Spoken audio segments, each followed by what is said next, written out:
Hello and welcome. We are back. We have been feeling sick at the start of this year, but we finally starting to feel a little bit over it and getting this video out. So, we're going to be recapping both Collision and Dynamite from this past week. Starting off with the Collision out of Dallas, just starting their Dallas residency. First match on the card after they had the classic Collision pre-show interviews was El Clone's debut. This match was a lot of callbacks for Hologram's debut last year at the same residency. El Clone took on Angelico of the Spanish Announce Project. El Clone is very aggressive. He's a super aggressive version of Hologram. He got a very cool looking tilt-a-whirl like backbreaker thing that he was using. He finished off Angelico with the portal bomb, going to continue his build up and build the feud with Hologram, fighting over their finisher. Good debut match, good start match for the show. I gave it a 2. Got a 1. I got a 1. I'm looking forward to more with Hologram. With El Clone. They really need to just get... They should have waited so long to start getting El Clone all this stuff. We've had him there for a while. I get they wanted to time it with this residency. But, yeah. It's been taking so long. I want more. They did a backstage with Moxley and his Death Riders ahead of his match on Collision with Shelton Benjamin next week. He's just ready for this fight. He doesn't care that Hurt Business is going to hurt him. He's up for it. Second match on Collision was the Timeless Love Bombs versus Mayan and High-End World. Again, these two girls getting their shots against the big names. If the other two had just said yes and done their job, they would have gotten into this spot. Mina did a hip attack and a sling blade from the top rope. Very and Tony nice. Storm did a Storm Zero for the win. Yep. I give this one 2 stars as well. 2. I'm really liking Mayan and High-End World. I really do. I think they're really green and they're really developing in front. This is just how Julia was at the start. She came in with a totally different style, totally different, just not experience. Are you talking about Julia Hart. Comeback? Or are you coming? Julia Hart, first when she debut? came in very green and didn't know a lot and developed. Same with Chris Statlander had a lot more experience, but like Harley Cameron, she's 3 years into the business. I don't even know exactly how long Maya and High World are, but I know that they were local talent to Texas who got the shot. But yeah, 2 stars. Shafir's music hits as the Love Bombs are leaving because she's coming out for her match. And of course, she never waits for people to leave. Yeah, just storms the ring. Match 3, Marina Shafir versus... It was they finally named this tag team, the Mega Problems. Machina Shafir and Megan Bain versus Rochelle Chanel and something Dior. I didn't get their names. I knew that this was going to just be absolute destruction, and it was. The finish was Bain hitting the downfall or whatever it is onto Shafir to put the opponent in mother's milk. It was a 1-star match. It really didn't, like... It was a 0.5 for me. Yeah, there's not much that they're doing with them just going in and wrecking people super fast. It didn't, yeah.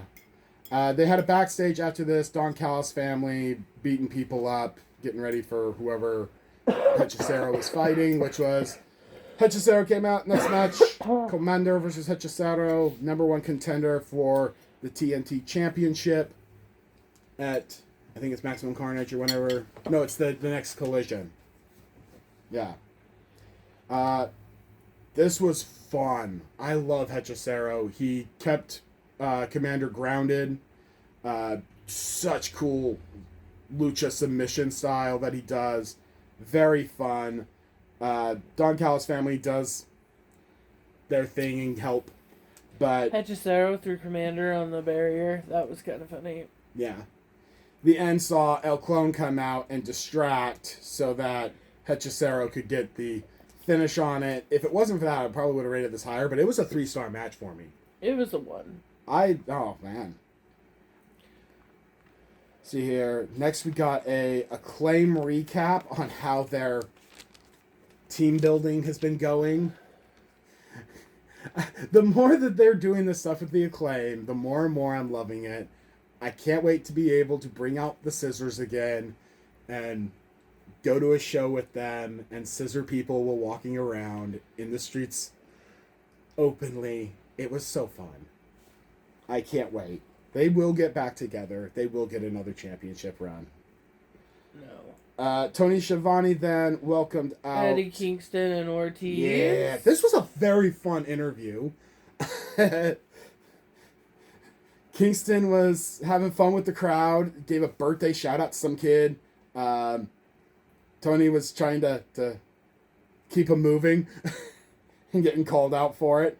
They call out GYV, the Grizzled Young Veterans, and they want to fight him. That's going to be a really hard-hitting match. The GYV are going to lose that. After that segment, they went to Jet Speed versus Big Bill and Brian Keith. Bad Apple. Apparently, there was a bounty issued by the Don Callis family on Jet Speed. So that's why we were having, or by Don Callis family and by Ricochet, and the demand for Jet Speed. So that's why this was going on. I didn't even get who finished the finish of this match. I Bill just grabbed Speed by the hair, slammed him down backwards. Jet Speed won, pinned Bad Apple. Okay. I gave that a 2.5. I gave it a 3 because the match itself was very fun. The only reason it got 2.5 is because of Bill. Yeah. It was the whole bounty thing being against them, and then after the post-match beat down That'll that they also did. come in later. Yeah. It's just... There's a consistent thing that I'm not really enjoying with the Don Callis family teaming up with everyone. Match 6, Shelton Benjamin versus Dante Martin. This is a build-up for Shelton's chance at Jon Moxley. Basically a give match. Yeah. Shelton won this. Shelton, though, looked really strong throughout it. I really am mad that I missed a chance. He was up at Defy last year, and I wanted to go so bad. He is so good and so smooth. Dante did get hurt landing on the railing early on, which helped it. Basically, though, a 2-star match for me. 2.5. 2.5. MVP got in and got on the mic, gave Dante a lot of flowers on the mic, put that kid over, and I could see Dante possibly leaving Skyflight to go join the Hurt Syndicate. Maybe. Eventually down the road. They also threw shade at Scorpio Sky, so hopefully we get Scorpio Sky back in the ring again. He's been gone for a little while. They did a backstage with Sammy Guevara, and Sammy's just pissed. He wants Bandito's place, so he's going to fight him for it. Then we got, main event of the night. Darby Allin finally getting his hands on Wheeler Yuta. Not finally. Wow. Yeah, because he's got him in the... His finally match is getting his hands on Pac. But, yeah. Darby tried to dive bomb out of the ring into Yuta. Shafir stepped in front of Yuta. Shafir inserted herself early, too. I love that Tony Storm jumped Marina. Yes. And Garcia lariat on Darby. Yeah. Darby hits 2 coffin drops and then submitted Garcia with the Scorpion Deathlock. Let's also not forget that Shafir once again was kicked out of the ring, around the ring. And then Tony has to come out and take her out because the refs can't do anything and won't do anything. And then after Shafir gets taken out and... I have more. You got more? Yeah. Yuta jumps from the top rope. No one's home. Darby rolls away. Darby takes out Garcia, and Yuta makes Darby backflip off the apron. Yuta taps. Darby did the Scorpion Deathlock. Yeah, that was the finish. Yeah, to win the match. I gave that a 4.5. Huh? You were a lot more generous. I only gave it a 3. This collision was. I know this collision was a good show. It just didn't have anything really standing out on it. Even when I looked at the card that got released beforehand. I was like, nothing stands out as it will be super banger on it. See here. Then we got the Dynamite from January 7th in Tulsa, Oklahoma. They did a big welcome back for Jim Ross coming out for the commentary on the show. His hometown. Hometown. I love Jim Ross. Welcome to home. It's even fun when you go to the tapings and they bring Jim out for a match or whatever, and they hit his music. Everybody loves it. He's such a great guy. Now, this is coming from something that you mentioned earlier because you got ahead of yourself. Oh. Jet Speed ended up getting jumped, and they are not medically cleared for the match with Jack Perry. Yes, right at the start of this. They are not cleared. So Jack had to find 2 more replacements, and I just happened to be able to call it. Yep. We're not going to say it yet, but I called who it's going to be. I think everybody who's been watching long enough knew who it would be. I don't think so. There was no indication that it was going to be them. There's been complete indications that the re-team up with Kenny and okay. But welcome back, Jim. That match was on hold. Our first match, though, on the show was the much anticipated Mox versus Shelton. Yes, and this was a German suplex fest. Yeah. Oh, it was a lot. Shelton threw like at least 15 German suplexes, 15, 20. Oh my God. And it was a match that went down to the buzzer, literally. Moxley's already hurt from going through the entire Continental Classic to win the championship. So Shelton had a choice of either go for the win or drag the match out. He was clearly going for the win, aggressive at the start, no selling chops for Moxley, just eating it. Brawl goes outside, they go up in the stands, they come back out, the refs all lenient, not counting them out. Moxley gets the advantage after throwing Shelton into the steps, trying to get it a little hardcore, but Shelton does the game plan and gets them back in the ring, as MVP is commenting on the desk. At the 5-minute call, there was a funny bit where MVP is talking about how good Shelton is at submissions and putting people in a submission where they can't get to the rope, as Shelton's putting in this Triangle great choke. Submission hold. And then Moxley just reaches over and grabs the rope. I'm like, oh, that was great. Yeah. Then Shelton tries the triangle choke. Then Mox rolls him up for the pin. Yeah. Roll up off of the triangle choke at the last second for the pin. That was insane.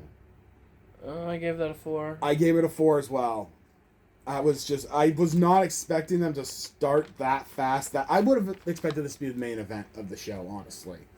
Even though it's just an eliminator match. I thought that one could have been because it goes the distance. It sets up a match for a pay-per-view. The main one had to be Bandito because he's going against MJF. Yeah. I don't even think that was the main. No, that wasn't. The main was the Lights Out match because that had to be the main. It had to go after the entire show. Was stupid. Oh, yeah. We'll get to that. Okay, so after the opening match, they cut to Darby running around the backstage area hunting for Pac. With his skateboard. Yeah, he's got a skateboard. He's looking. Then they did a video package highlighting Wrestle Kingdom and Okada and not really highlighting Takeshita's loss, but really going into Okada's win and retiring of Tanahashi. I think that was who it was. I'm sorry if I got that wrong. Kenny is planning on returning at Maximum Carnage. And then the second match on the show was The Demand coming out, and Jack Perry finds his partners in the Young Bucks, who did not see that coming. They were part of the group that turned on Tony Khan. They are the California group. Cornette hates all 3 of them, so of course they're all going to be together. This was so fun. I know that you're not a big fan of the Bucks, but I really like their speed and their high flying. I think it gives a lot of energy to the matches. Young Bucks and Perry dominated the start of the match. Yeah. For sure. Young Bucks super kicks into the Gates Agony. That was pretty cool. Oh, yeah. Toa, it took 3 men to take down Toa. They counted it out on commentary, and it was 7 total individual super kicks to drop Toa. To drop Toa Leoa. That man is just too big. Perry finally hit a boosted Boo-cycle knee into Ricochet to get the pinfall on it, with the Bucks pulling his arms, throwing him into it. It sets up for Perry to have a shot at the national championship, because now he's got a pinfall over Ricochet. I gave it a 3.5. I thought super fun. 4.5. Oh, wow. I was not expecting you to give it that high. I think my favorite thing of this, though, was the Bucks entrance when they hit the super kick party music. Let's not forget, Andrade came out.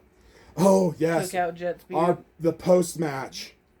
Don Callis family runs in and jumps the winners. Jet Speed comes out for the save. And then the lights go down when they come up.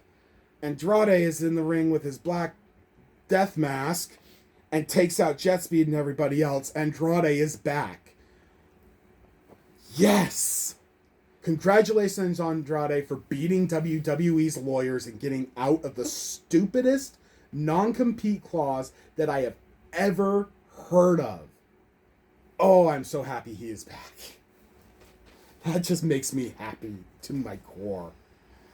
Almost as much as seeing Willow have her TBS celebration probably made everybody happy. Yes. They take time. Willow goes out, takes time to thank her tag team partner Harley and to thank Chris Statlander, her longtime friend, and then even welcomes out Monet and compliments Mercedes Moné on her outfit. Which you hated her outfit. It's gross. I hate CEO's outfit. I don't know who dresses her, but they really need to go back to fashion school. Monet, though, comes out and is so sad, freaks out, flips over the table, tries to push. Cake. She pushes Harley into the ropes, tries to push Willow, misses, gets a face full of cake, and then gets Dr. Bombed onto the remainder of the cake before everybody dances in the ring out. I completely missed that whole part. Yeah.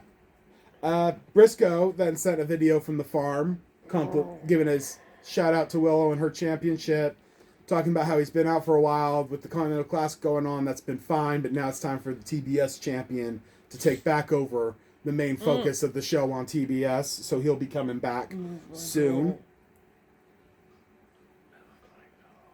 Huh? Oh. Next was Sammy versus Bandito. Yes. This is that grudge match that was set up. Sammy on the outside of the ring put something in his mouth and spit it in Bandito's face. Yeah, water. They think it's water. Who really knows? Bandito flies over the rope into Sammy outside of the ring. Sammy gets a bloody nose and then licks it. Oh, yeah.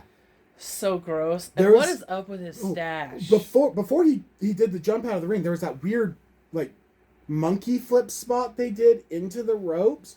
And I think Bandito was supposed to, catch himself upside down on the rope in a handstand. I have no idea. And then get kicked in the face. But he just crashed on his head so bad. Bandito, though, did manage to get the 21 plex off, even though it took 3 or 4 attempts to finally get it. He caught Sammy with a kick. He caught a kick from Sammy, flipped Sammy over, and caught him with the jumping knee while he had him flipped to set him up into it. Really good 3-star match. Sammy being back on TV is okay. He doesn't have a faction. I gave it a 4.5. He doesn't really have any direction. You get 4.5 as well? Wow, you were really keen on this show. Afterward, the next little bit got really good for me. MJF came out with John Cruz, who allegedly might have some kind of relationship with a certain Snake Man. I don't know if there was they're cousins or something, but John Cruz and a Snake Man may be somewhat related. There are rumors. But MJF comes out to talk about how he knows lucha. He is a CMLL light heavyweight champion, former. Has sold out Arena Mexico multiple times. Has beaten Mystico, the legendary luchador. I mean, I give MJF his credit as a luchador. A lucha expert, one would even say. No. And then he has John Cruz completely redeliver his entire speech in Spanish. Which made me laugh so hard. Because I'm like, wait, is he saying... No, this is the exact same speech. The exact word-for-word speech, I think. Eventually, Bandito reminds MJF that he speaks perfect English and he understands English. And goes and gets off 21 plexes on both of them. But the setup on both Cruz and MJF for how long it took for him to actually do 21 plexes on him. It was just kind of weird looking, but Maximum Carnage is going to be fun. MJF didn't come out with any of his rings. He was wanting to have Bandito just give him the ring and give up the match, but it's so fun. Then we had our fourth match on the show. Toni Storm versus Marina Shafir, 1-on-1. I was happy with this match. Even though it wasn't a great match, I was super happy with it. This was probably the best match that I've seen of Marina Shafir 1-on-1 with someone. She struggled hitting that head scissors pendulum drop in the corner, but she made it work. She made all the other wrestling spots in it work and look fairly good. Toni Storm hits a headbutt and then found the big package to get the win. But that didn't happen. Yuta pulled out the ref at the last second, causing a disqualification so that Toni Storm wins. Didn't really make sense for a finish on it. Immediately after, Shafir instantly dropped Toni Storm with a kick. Mina came running out to try and get involved, got dropped with a kick. Luther came out and didn't get dropped. Luther was already out. Luther was out, but he finally got in the ring after the other two already got dropped and went to go get on his feet. And then the rest of the conglomeration came in and... Roddy came out and then Orange. Yeah. Orange slowly walked his way out. But yeah, that just... Eventually they all managed to get him run off. Good. They went into a backstage segment, which was... This was weird to me as well. You've got Darby at the start of the show running around looking for where Pac is. Our next segment is Renee Paquette interviewing Pac. Apparently it's not that hard to find because you just need to find where Renee is and she can find anyone. So why Darby didn't do that? She asked Pac if the rematch was going to happen with Darby. Pac pointed out he's 2-0. There ain't no rematch. He's already 2-0. Why? And Darby finally shows up, demands the rematch. Pac tells him no. So Darby just attacks him to try and force it. Takes him and drags him over to a doorway, threatening to break his ankle in the doorway until he finally agrees to do the match. The rest of the Death Riders run in, Darby runs off. I don't like this segment. It's making Darby really look kind of... He ain't... I get he's wanting to finish his revenge story against them, but he's starting to turn on it. So, let's see if he actually gets the win, because now he's got his match. Anyway, the rating for Tony and Marina... Oh, yeah. ...was a 2.5 for me. It was a 3 for me. I gave it a 3 just on Marina being a lot better in her match, her performance in it. And it was great. If they had just let it finish with Tony getting a roll-up pin like that, I would have thought it would have been good. You could have had it finish there and then just jump. Lose. She still picked up a loss, though. Yeah. The disqualification is a loss. It's not a non-contest. Yeah, that just... The next match we have... Hook and Hobbs versus Hangman and Swerve. Yes, the lights out match. Which was stupid as hell. Hangman stapled Hobbs' dick, though. That was quite interesting. Yeah, they had some really fun hardcore spots. The lighting. Like, there was a couple of spots during the show where they really took their time figuring out the lighting for things. And they started this match where they turned out all the lights in the arena, which I'm like, okay, lights out. Now you bring them back up. You've ended the show. Light it up so we can see everything. And instead they hit spotlights on everybody. Had spotlights trying to follow everyone around of which in the they arena. Failed. Yeah, you have like 3 spotlights and 4 people in a chaos match. And then basically. we go to break, come back, and then all the lights are on. And I'm like, oh, okay. We're back in here. Swerve and Hangman pulled out the board full of cinder blocks. It was a pallet on rollers. Yeah, well, all the blocks were strapped onto it. Yeah, and pulled that up, put it on the ring. I thought that those were going to be like full on breakaway blocks until who was it that Swerve finally took the slam on it from Hobbs, and they didn't crush like breakaway blocks should. And that was when I realized, fuck, they brought back out real cinder blocks. Ow. Hobb hits Hook off the apron, and then Deadeye on the cinder block. Yeah. That was quite interesting. That was it was a stomp Deadeye onto cinder blocks to take Hobbs out of this match. And then that isolated Hook at the finish, and it was just a beat down on Hook. He took, I know, at least the house call. He took at least 1 buckshot. They should have had him take big pressure as well. Like, finally, Heyman just wrapped a chain around his neck and threw him over the top rope and hung him until he tapped. I gave that 3.5 stars because I did not like the opening. I really, just dim the lights, do the normal... Okay, the show has ended. When the lights come back on, AEW is no longer responsible for what happens in that ring. Lights come back on. Now you do the match. I got the. You gave it a 5? Yep. Wow. I don't focus on the lighting. Honestly, I thought this was like the weakest lights out match that I've seen. They shouldn't have called it a lights out match. I wouldn't have. I would have just made this a hardcore something match and no disqualification street fight or something. But yeah. That was it though. That took us out of the show. We'll have Maximum Carnage coming up. The results of Bandito versus my man MJF. MJF is about to get 6 rings. Yeah. He's going to take that ring from Bandito after he beats him down and retains his championship. That's your dream. No, it's the fact. No. There's no chance. Bandito's going to get it. There's no chance that there will be Bandito 2 belts. Even though I love you, Bandito. You are an amazing luchador. He's obsessed with him. But MJF is better than you. No. And we all know it. That's just your opinion. You know it too. No. No.